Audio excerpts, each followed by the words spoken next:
How can a morning routine be used to facilitate motivation, productivity, and well-being?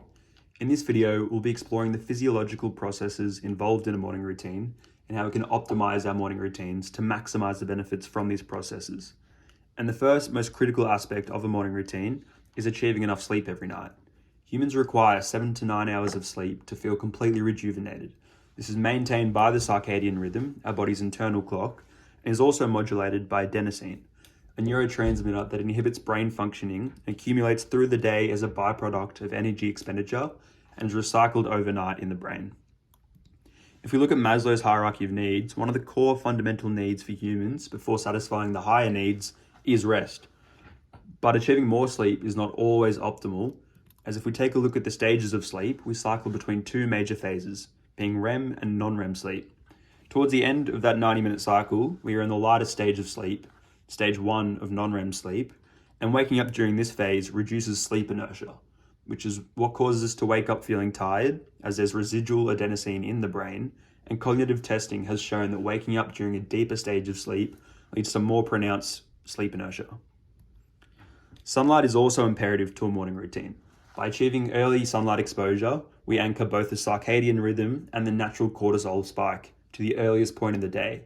Cortisol, being the stress hormone, provides an influx of energy to the brain by increasing metabolism and blood flow. And if we achieve that as early as possible, we set in motion a level of alertness and motivation for the day. Going hand in hand with sunlight comes exercise, further anchoring the circadian rhythm, while moving the body and increasing heart rate and blood flow also clears out waste products from the brain like adenosine. Research has also shown that acute pain that we get from exercise leads to a long arc release of dopamine, increasing baseline levels. Similar to a cold shower, which also provides that long arc dopamine release. Also, if we take a look at this graph, our internal core temperature fluctuates on a circadian rhythm, increasing while awake and decreasing while asleep. By immersing ourselves into cold water, we increase our core body temperature, facilitating wakefulness, and also trigger the release of adrenaline, similar to cortisol in that it boosts alertness and increases blood flow and wakefulness.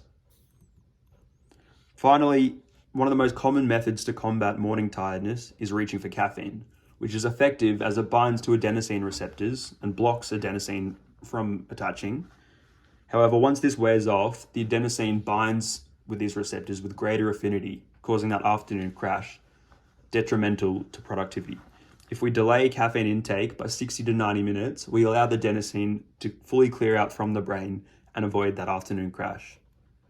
And to summarize, the two main aims of a morning routine should be to synchronize the physiological processes and awaken the brain and body as early as possible. And for more information, see the link in the description.